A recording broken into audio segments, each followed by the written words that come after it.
It is that time again. Another episode of the Creating Legacy Through Community Service. I am Sophia Chu, your host. Today we're going to have a conversation with this beautiful Anguillan heritage lady. Her name is Syndi Warner, and she is the business owner for Duey Dealer.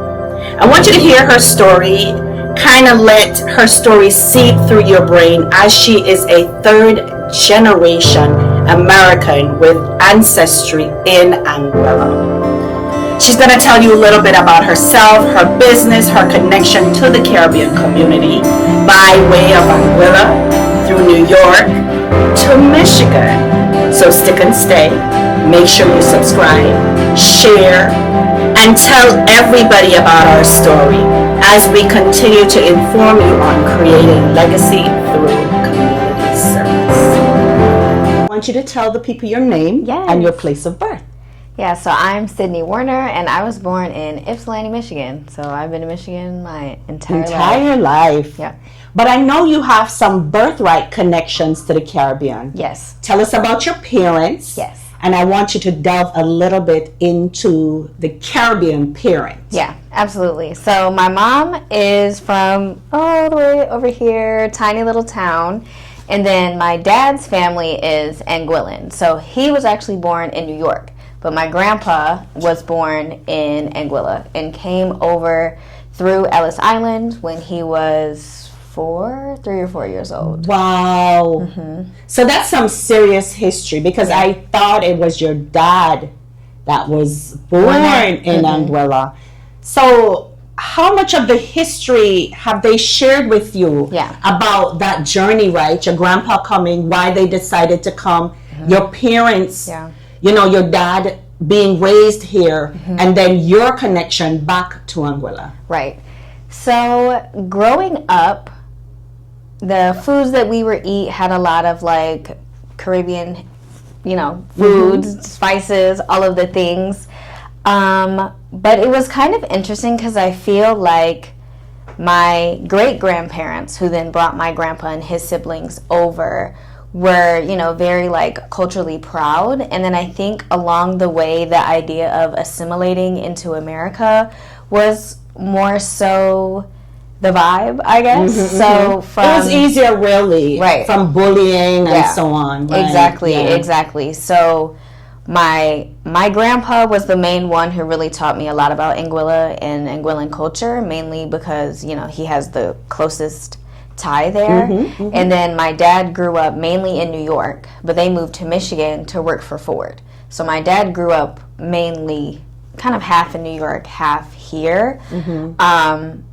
But what didn't he, my understanding, I've never lived in New York, but my understanding that there is such a rich Caribbean culture in New York. Did he talk about that portion of it? So they were in Mount Vernon. So Mount Vernon has a lot of Jamaicans, a lot of folks from Barbados, and just, you know, New York is like a melting pot in general. Right. So in New York, it was a lot more common, and he felt a lot like closer to his ancestry. But in Michigan, that's when the assimilation was more so prevalent and, you know, present. Like it was sort of like frowned upon based on, you know, the whole, oh, you came here, you're stealing our jobs, that whole misperception thing, when really it's like we're trying to better our opportunity, our livelihood. Like everybody else. That's the whole reason why we came here. And we came here legally, so, you know, of course there's this stigma of, well, how did you get here? That is attached to a lot of things. that was a while back, and we're still having those conversations. I don't want to call it debate because it sounds angry, right? Right. But I think they're still having these conversations, although we've been here for so long and have been a part of the fabric. So tell me a little bit about, and I want you to actually use your dad's lens a little bit, because he's the reason why you are in Michigan. Right. You mentioned briefly that he came here for work. So why did he decide to stay? So my grandpa came to Detroit to work for Ford. Oh, your grandpa did? Right, and moved my dad when he was a teenager. So my dad didn't really have much of a choice where they went. But my grandpa was first generation college student, got his degree, then worked for Ford. So that's what brought them from New York to here. But as far as the reason that they stayed, I think my dad just having like spent his latter teenage years here. He went to school here. He met my mom here. And by here, I literally mean like Ann Arbor, Ypsilanti, because they met at U of M on U of M's campus. Okay. And then just decided to raise us here. Oh, okay. So,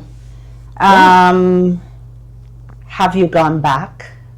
Or have you gone, and I shouldn't say gone back, but have you gone to Anguilla? Yes. If yes, tell me, how did it feel? If there was some kind of soul connection to it, and if no, why? Yeah, absolutely. So I didn't get the chance to go until my adulthood. The last time that my dad had gone back was when my grandma died, and her funeral was on the island. She was buried there with my great-grandpa as well.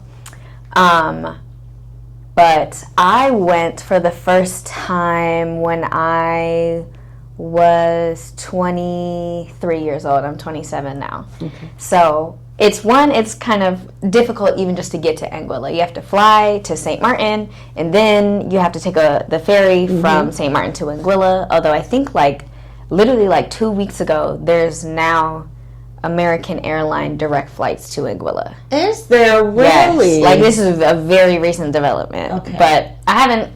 Anytime I've gone, I've flown into St. Martin and just took the ferry. But there's no words that can really capture the feeling what it's like to touch down there.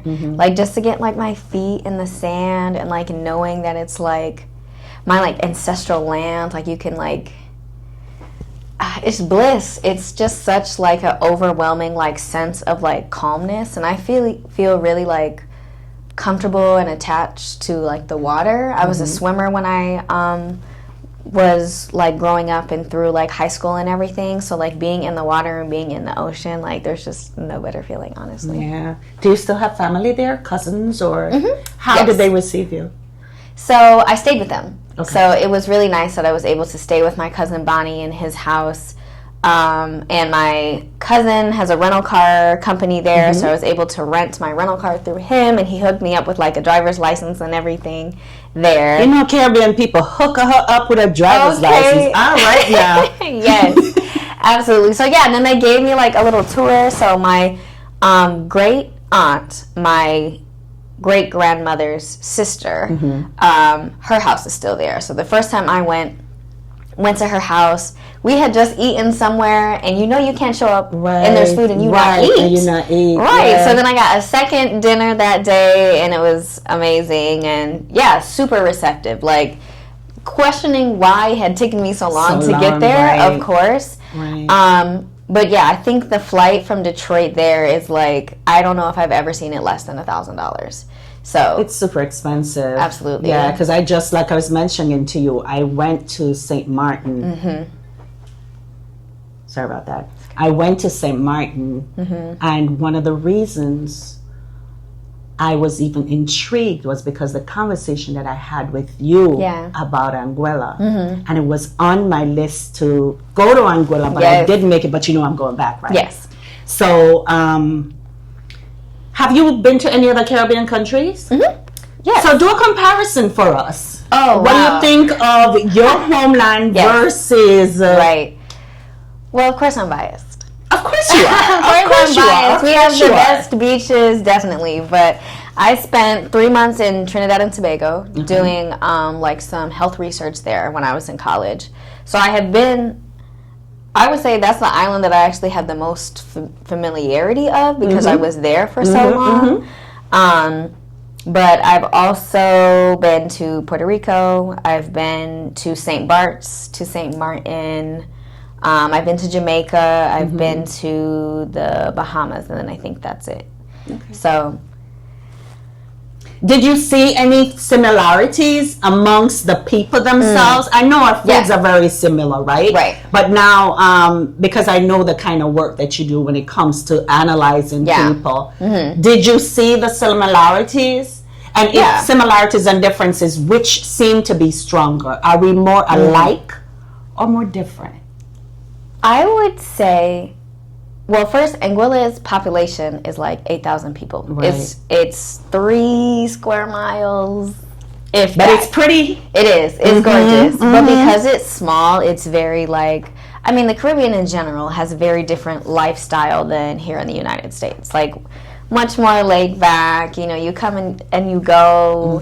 So it's very similar in that aspect and in that ways, but I feel like it's very like, it's the chillest island I think I've been to, because the people that are there, when they're there, because a lot of people will travel elsewhere during hurricane season because we're like right in like the direct pathway of a lot of the hurricanes. So people will go to New York or to Houston or to London because it is a British colony to kind of like escape storm season, if you will. But when people are there, it's just, you know, your favorite food spot might be open, it might not be. Right. And you kind of just roll with it because you're like, yeah, they're there because you know the owners, you've seen them, they're there all the time. So you're like, oh, so-and-so's out on the road today or in New York or whatever. So, but I think the biggest, besides like it being like the most like slow motion that I've at least been to so far, I think one of the biggest similarities is just in like mentality. I feel like every island I've been to, I've been received very well, despite the fact that I speak American, I grew up in America, so that kind of like stigma that I faced, like if I went to like Europe, for example, like, oh, she's American, whatever. I've never experienced that in the Caribbean, so I love that. Good. So you go and tell them that you're a Caribbean girl, right? I do. Okay.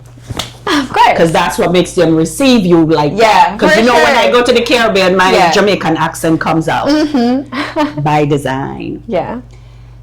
Now we're going to come to Michigan, Metro Detroit, because that's where you reside currently. Yep. Tell me, do you have any connections with the Caribbean community here and what that looks like for you? Yeah, well, besides you all, my barber is Haitian. I love her. Very nice. Yes. Yeah, she hooks me up. Love her so much. Yeah, I would say when I was younger, where I lived in Ipsy had a lot of other, some were Jamaican, some were Ghanaian, some were Nigerian. We kind of just lived in a neighborhood that was like, I don't know how we all got to this random, because Ipsy's kind of small too, so how we got to this random city, I don't really know. Y'all seek each other out. You we do. We kind of like seek each other out. We kind of like merge towards one another. So the middle school and elementary school that I went to had other, you know, African diaspora folks. College, not so much, because I went to U of M. It was just white, overwhelmingly so. So I feel like when I moved from there to Detroit, I didn't really know anybody, let alone other people of Caribbean ancestry. So trying to like intentionally seek that out, mainly through social media, because you know, we quick to put a flag in the bio. Okay, that flag is in that bio, like regardless. So I'm like, okay, like this person is, you know, from wherever, based on this flag that I see, follow. Hey, let's see what they're doing. Yeah, absolutely. And I have a friend who's a chef. She's also Haitian. And anytime she has a little pop-up situation and I can make it, I'm absolutely there. Because the spaghetti. Oh, geez. Yeah. We got to learn how to make the spaghetti, Chef Jan. Haitian spaghetti is so good. So is your intention then to get more involved in learning about the Caribbean community in Metro Detroit? And what have you done, or what are you actively doing to make that connection? Yeah, I think the biggest thing that I try to do now is, and I realize now that I'm speaking that I'm around a lot of Haitians more than anybody else, but I think like the biggest thing I try to do is patron their businesses. Like I'll go eat their food and get my hair cut and things of that nature. So I'm like building like this like network around me that I can support and they can support me.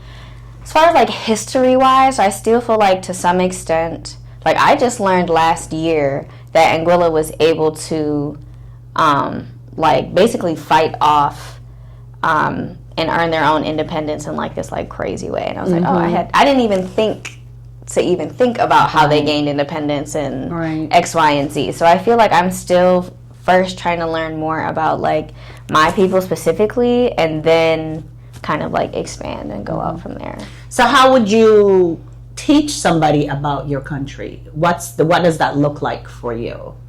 Yeah, I think it looks like, I always like to, I don't know, show people as much as possible, like through social media is a really good tool, because I feel like there is still like a lot of like negative connotations, like, oh, people in the Caribbean like run around barefoot and don't have access to any education. I'm like, one, it's fun to be barefoot, so Thank you. okay, like I love having That's my my favorite shoes off. thing. Yes, exactly. So pause there. But yeah, I think that I remember specifically when I was in like 3rd grade, it might have been 4th grade, we did like a where are you from day at school. Okay.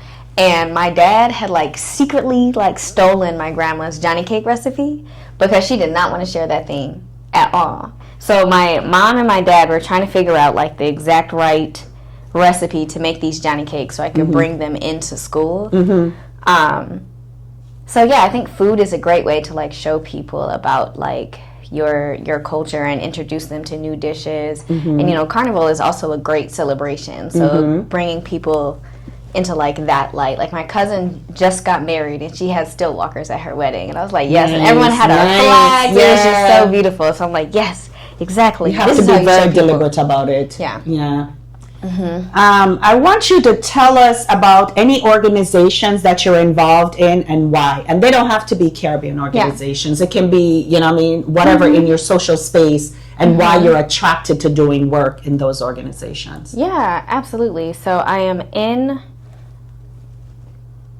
one and a half book clubs, I would say. Like, because I haven't been too present in the last couple meetings. So Got it. I'll let that slide. But I think that for one of the book clubs that I'm in, the one that I haven't really shown up to in a while, we do a lot of like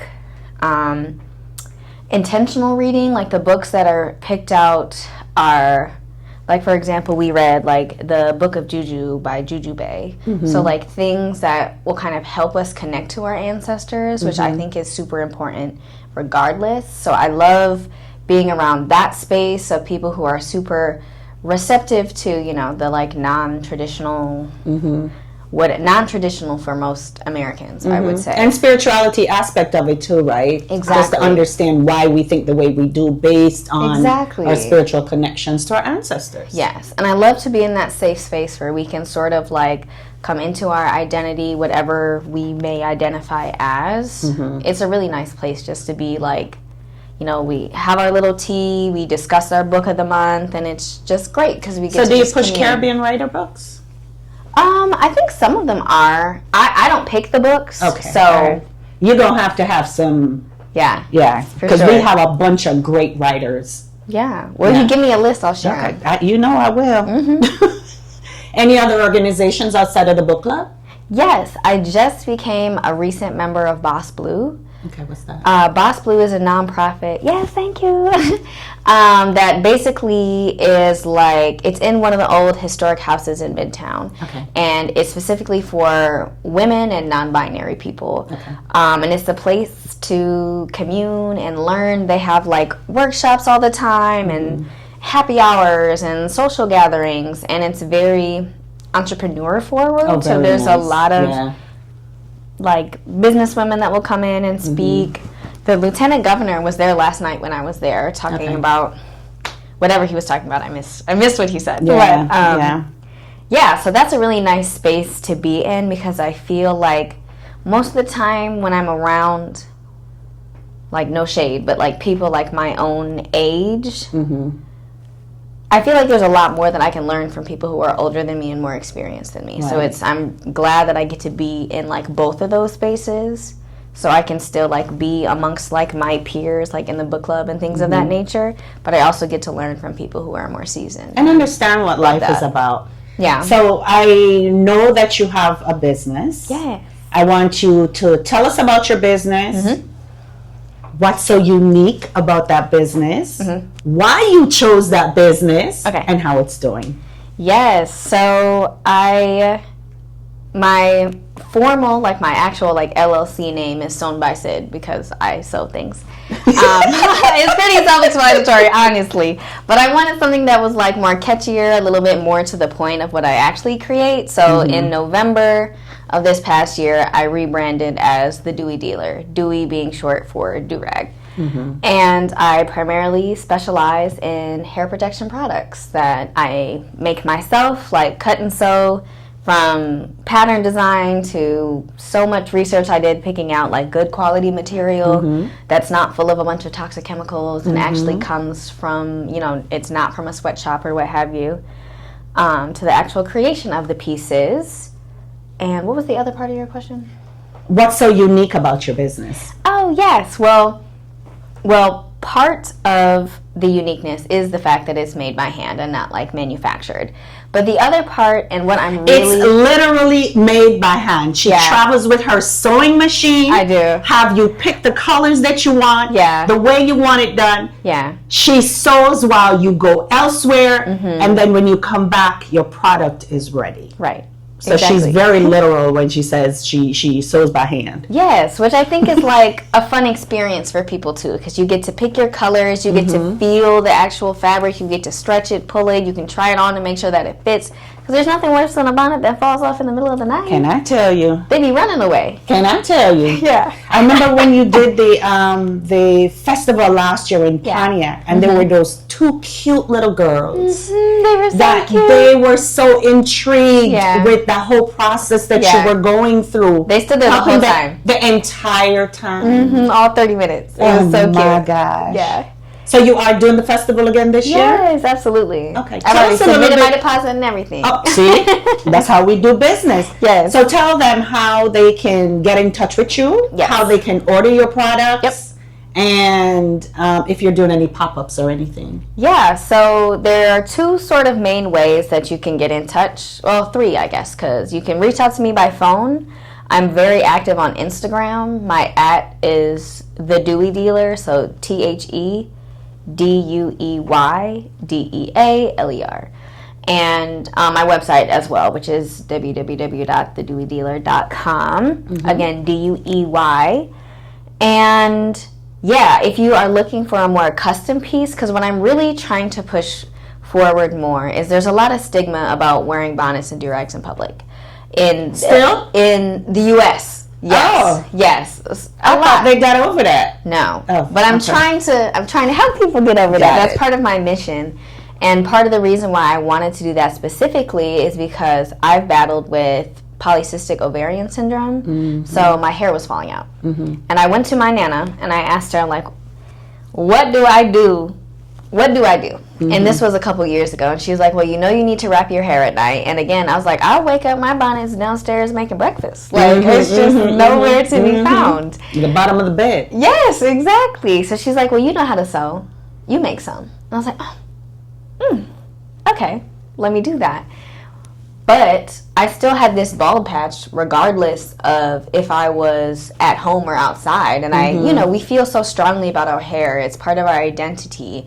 So it really was messing with my self-esteem. And I was like, well, why can't I just wear this like out and about? Right. Because in Anguilla, you'll see people in bonnets wherever. Tie head wherever. Yeah. Exactly. So it's like, well, so why is it so different here versus there? So I'm really trying to make these like unique pieces. I've started to make like outfits that go with them, so you can have like a whole set basically. So if you want like a more custom piece, Instagram, and you can get is the best pillowcases way. to match too. Yes, and shower caps. Yes, and scrunchies. Honestly, anything. Okay, all right. Yes. But Instagram is the best way for those more custom pieces, but you can go online. You can still pick out your colors. You can get your name embroidered on your products as well. And then the best way to do that is through my website. Oh, cool. Thank you so much. So I'm going to be buying some more stuff. I have some stuff at the house, but... Yeah, I'm really excited about these projects that I'm doing because I'm starting to like tap into kind of like the micro influencer space in the city. I've done a couple of collaborations with DJs, and then That's a cool way to do this. It is, and it really just builds, again, kind of like gets the message out there and builds the awareness. For the Afrofuture Festival in August, I'm making a full outfit do-rag made of cowrie shells for the one of the MCs. So I'm very excited to see myself on main stage. Oh my gosh. I can't wait. Tell me some of your fond memories of any local cultural events that you've been to. Maybe not necessarily Caribbean. If you have Caribbean one, you can tell us about it. For example, talk about the festival that you participated in last year. Yeah. And then if there's any other ones that stick in your mind. Yeah, I think the biggest ones, and like biggest, I mean like in the literal sense as well, was I've gone to Afro Nation the last couple years, which is more like Afro beats, but they'll slip in some dance hall and they'll slip in some soca in there. Because wasn't Chensia here? Yes, exactly. Yep.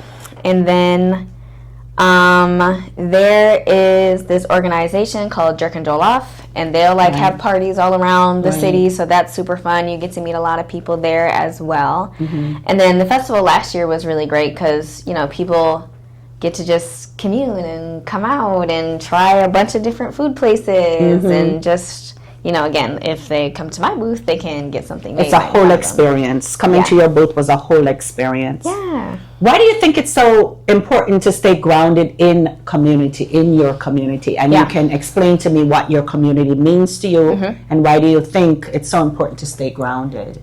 I think it's important not only to stay grounded in your community, but to be like a grounded individual. It's kind of like the whole, you have to put your mask on first before like helping other people, because if you are like misaligned, that's gonna like spread around to the people around you. So I try to just be really grounded in myself most of the time, you know, through like communicating with my ancestors or, you know, practicing yoga or what have you.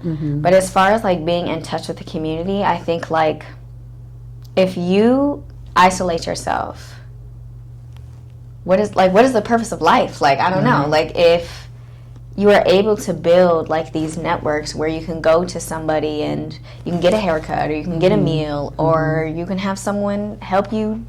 If you break your leg, they'll take your trash out on trash day. Like and vice versa, right? So being on the east side of Detroit, I live in a neighborhood that has majority older folks. I'm one of the younger homeowners there.